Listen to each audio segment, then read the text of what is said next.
Numa sociedade hiperconectada como a nossa, usamos todos os dias inteligência artificial.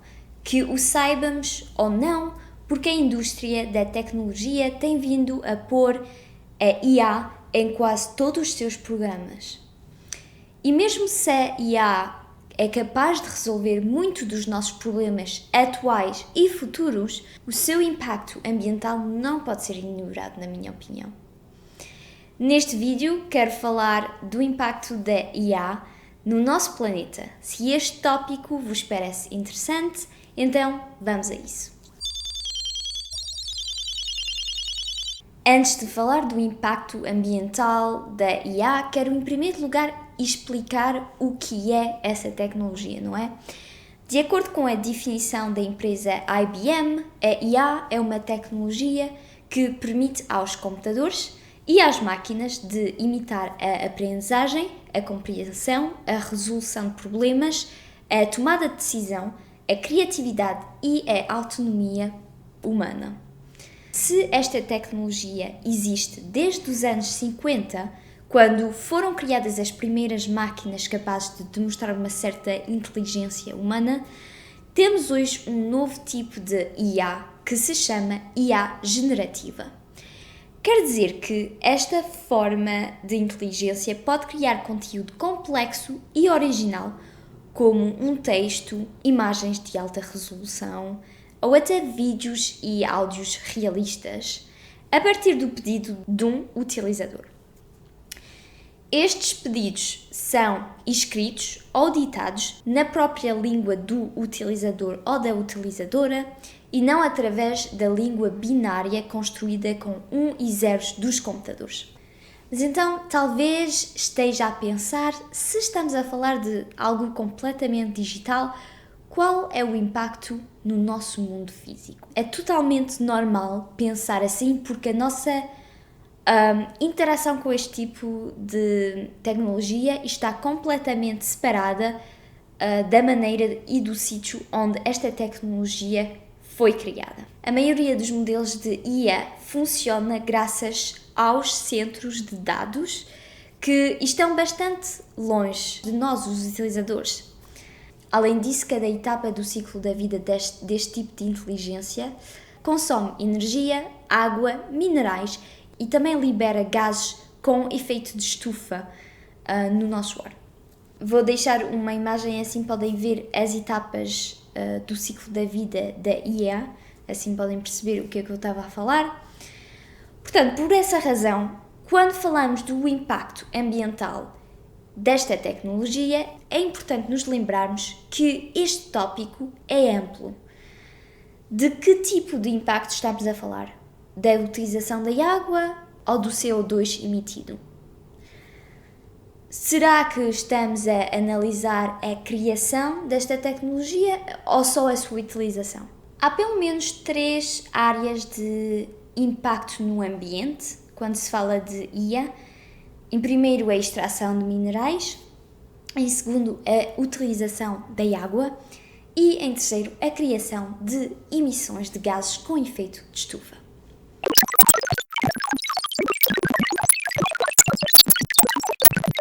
Em termos de extrações de minerais, não vou falar assim muito sobre este assunto, porque já escrevi um artigo num média canadiano e fiz um vídeo sobre a extração destes minerais no fundo dos oceanos. Os links estarão por baixo da descrição do vídeo.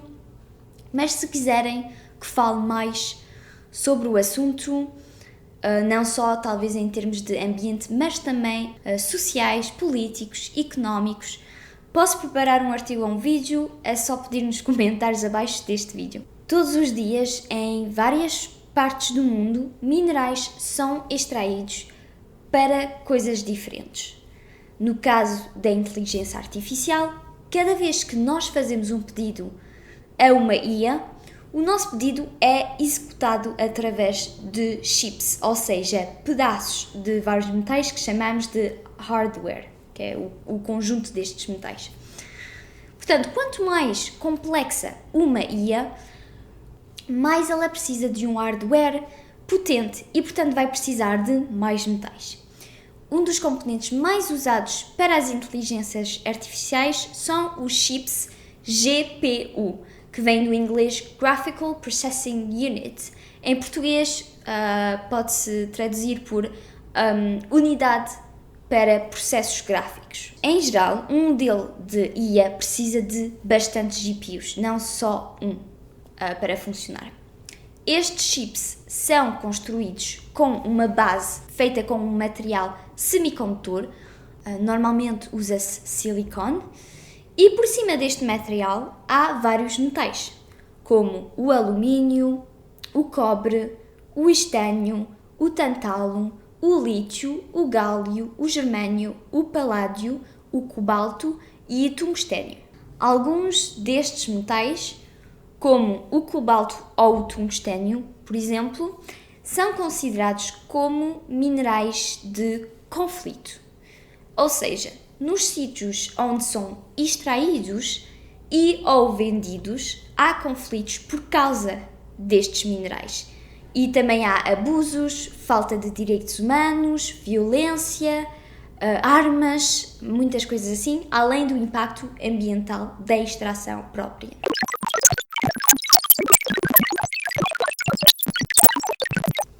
Agora, em termos de água, ela é usada não só durante a extração dos minerais e a produção do hardware, mas ela também é necessária nos centros de dados que eu já mencionei. Segundo a empresa IBM, outra vez, os centros de dados são uma peça, ou pode ser até um prédio inteiro, onde as empresas informáticas têm infraestruturas que lhes permitem de criar, processar e deliverar as suas aplicações e os seus serviços. E também onde eles fazem a gestão dos dados que eles recebem através dessas aplicações e destes serviços. E provavelmente já têm visto imagens destes centros. Não sei se tem em vossa casa uma peça com vários aparelhos eletrónicos, talvez tenha uma televisão, um computador e uma consola de jogos, por exemplo. E se já lhe aconteceu ter todos os aparelhos ligados ao mesmo tempo durante um certo tempo, talvez tenha sentido a peça a aquecer. Agora, imagine uma peça com uns 10.000 computadores, por exemplo, ligados ao mesmo tempo sem parar. Estes aparelhos precisam de ser constantemente arrefecidos. E é por essa razão que a água é necessária. Para arrefecer as máquinas, uma bomba faz passar água por radiadores que vão absorver o calor da peça. A água utilizada tem que ser água limpa, não pode ser, por exemplo, água salgada do mar, porque seria capaz de obstruir ou danificar o sistema. E depois, a água tem de ser arrefecida. Durante este processo, a maior parte dela evapora-se e a restante ou é reutilizada no sistema de arrefecimento do centro de dados ou é enviada no sistema das águas da cidade mais próxima para a utilização cotidiana. Portanto, a quantidade de água necessária depende muito do tamanho do centro de dados, mas estudos sobre este tópico mostraram que essa quantidade varia entre 0,18 e 1,1 litros de água por quilowatt-horas de energia. Infelizmente, não há números oficiais sobre os diferentes modelos de inteligência artificial, mas uma pesquisa externa estimou que o modelo GPT-3, que é o modelo de IA usado para ChatGPT, por exemplo, necessita 500 ml de água por cada 10 a 50 perguntas da parte dos utilizadores. Em geral, um centro de dados onde treinam os modelos de IA utiliza, em média, 2,1 milhões de litros por dia.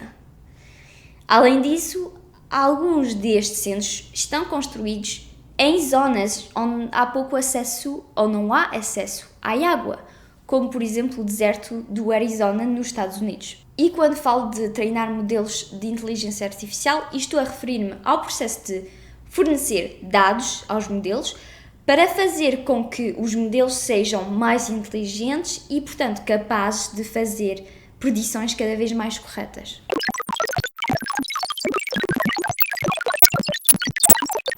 Isto traz-me ao meu último tópico, as emissões de gases com efeito de estufa.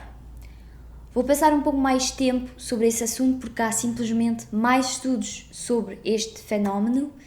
Aliás, os primeiros estudos que foram feitos sobre o impacto ambiental das inteligências artificiais tentaram estimar quanto dióxido de carbono era emitido pelos treinos dos modelos de inteligência artificial. É importante relevar que o impacto da inteligência artificial que, por exemplo, eu estou a usar vai depender de onde se encontra o centro de dados ao qual está ligado, não é? Segundo Statista, em 2024, os Estados Unidos é o país com mais centros de dados no mundo. O país tem 5.381 centros, o que representa mais ou menos 30% dos centros de dados no mundo. Nos Estados Unidos, estes centros de dados são alimentados ou por energia nuclear ou a carvão. Um estudo de junho de 2024 estimou que 1.000 pedidos para criar um texto utiliza 0,042 kWh de eletricidade. Portanto, se o centro de dados encontra-se em Oregon, nos Estados Unidos, estes 1.000 pedidos emitirão, em média, 1,2 gramas de CO2. Mas isso é só para criar texto. Agora, se formos pedir a outra IA do mesmo centro de dados para criar uma só imagem, só estamos a falar de uma imagem, ela emitiria 2,9 gramas de CO2. E, de facto, os especialistas sabem que há grandes diferenças entre os diferentes modelos de IA. Estas diferenças dependem da modalidade, ou seja, será que a IA vai criar texto ou imagem? E também depende do fato de criar conteúdo novo e original ou devolver conteúdo que já existia. As imagens e os conteúdos originais, claro, são os que precisam de mais energia. Agora que vos dei alguns números, vamos meter isto tudo num contexto um pouco mais compreensível. Vamos dizer que está a usar o ChatGPT e faz 10 pedidos. Vai emitir 0,12 gramas de CO2. Se agora usar Stable Diffusion para criar 10 imagens, vai emitir 2,9 gramas de CO2. E agora, se estiver a ver durante uma hora um episódio da sua série preferida no Netflix, vai emitir 22,9 gramas de CO2. Se estiver a comer um bife de carne de vaca de 200 gramas, esse bife vai emitir 20 kg de CO2. É importante relembrar que estes números são estimações. Mas o que eu queria que percebessem com esta pequena contextualização é que comer carne de vaca, por enquanto, ainda poluiu mais do que usar o ChatGPT. Portanto, qual é o problema? O problema é que não podemos focalizar nestes exemplos, porque só estamos a olhar para as emissões individuais. E isso não nos permite ter uma imagem clara do que está realmente a acontecer. Por enquanto, a indústria da informática e da tecnologia e os seus centros de dados têm menos impacto no ambiente do que a indústria da carne ou petroquímica. Os estudos, aliás, mostram que 1 a 6% das emissões de gases com efeito de estufa são criadas pela indústria da informática. E, portanto, é uma percentagem ainda mais pequena, para os centros de dados. Mas é importante olhar para o quão a indústria tem crescido estes últimos anos. Segundo o Electric Power Research Institute, entre 2017 e 2021, a consumição da eletricidade de Meta, de Microsoft e de Amazon aumentaram mais do que o dobro. Na sua análise, este instituto escreve que, bem que a eletricidade utilizada pelas aplicações da IA só representa 10 a 20% da eletricidade dos centros de dados, esta percentagem está a aumentar rapidamente. Segundo o Goldman Sachs, esta percentagem deve aumentar 70% os próximos anos e dobrar daqui a 2030. Proprietary Morgan Stanley Research também indica que daqui a 2027 a IA generativa vai utilizar tanta eletricidade quanto necessitou a Espanha em 2022. Mas se as empresas de informática estão a crescer e vão precisar de mais eletricidade, isso não quer dizer que as emissões de gases com efeito estufa devem aumentar. Isso depende de como a energia vai ser criada. Os proprietários e operadores dos centros de dados adotaram objetivos de descarbonização e também de net zero. Eles dizem querer responder às necessidades dos centros com energias renováveis. Para o responsável da sustentabilidade e tecnologias verdes da Morgan Stanley, a necessidade de criar mais energia para as inteligências artificiais pode ser vista pelos produtores de energias renováveis como uma oportunidade de crescimento. Mas, mesmo se as energias renováveis têm que fazer parte da solução, não é fácil de acreditar o que dizem as pessoas que beneficiam da indústria da tecnologia. Mesmo que eles queiram atingir as metas fixadas. Será que vão fazê-lo até nos casos onde a mudança para energias renováveis reduz os seus benefícios? Eu não tenho muita fé que nestes casos eles vão escolher o que é melhor para o nosso planeta. Além disso, há uma falta de transparência sobre a energia necessária destas empresas. Todos os estudos e as pesquisas que eu li sublinhavam sempre a falta de transparência das empresas e a necessidade que tinham de estimar muito dos números. Portanto, uma grande parte da solução acho que depende da transparência destas empresas e, por isso, é necessário regular esta indústria.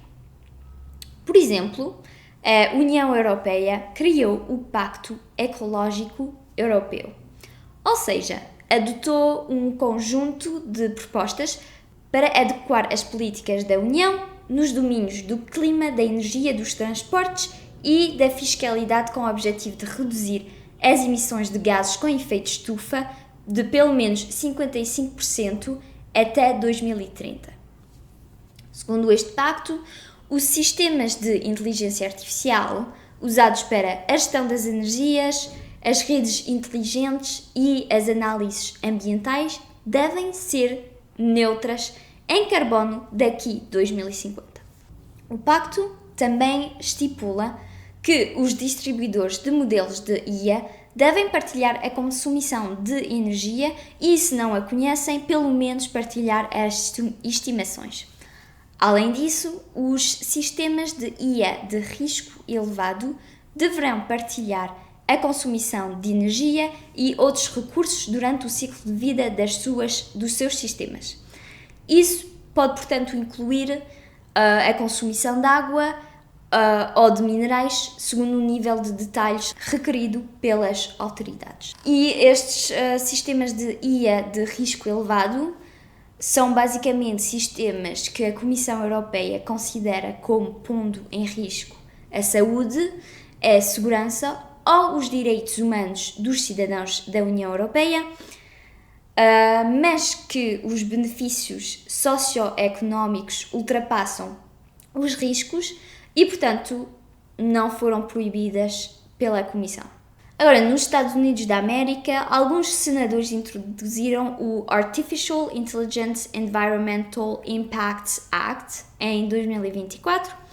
Esta legislação propõe de fazer um estudo compreensível sobre o impacto ambiental da inteligência artificial e também de desenvolver um sistema de relatório voluntário. Por enquanto, esta legislação está a ser revistada, mas se passar, será a primeira sobre este tópico nos Estados Unidos. Finalmente, acho que podemos todos fazer mais cuidado com a nossa utilização da inteligência artificial. Sei que disse no início que não podemos nos focalizar nos indivíduos, porque o mais importante é o que é feito a uma escala global, mas também sei que quando estamos mais informados somos capazes de fazer escolhas melhores. Portanto, o ChatGPT não é um motor de pesquisa. Este modelo de IA emite 30 a 40 vezes mais CO2 do que uma pesquisa básica no Google, por exemplo. E acho que já falei que chegue e espero que gostaram do vídeo. Como sempre, vou deixar todos os meus links abaixo do vídeo, assim podem ir a ler se quiserem. Se gostaram deste vídeo, metam um like e também partilhem com os vossos amigos. Muito obrigada e até à próxima!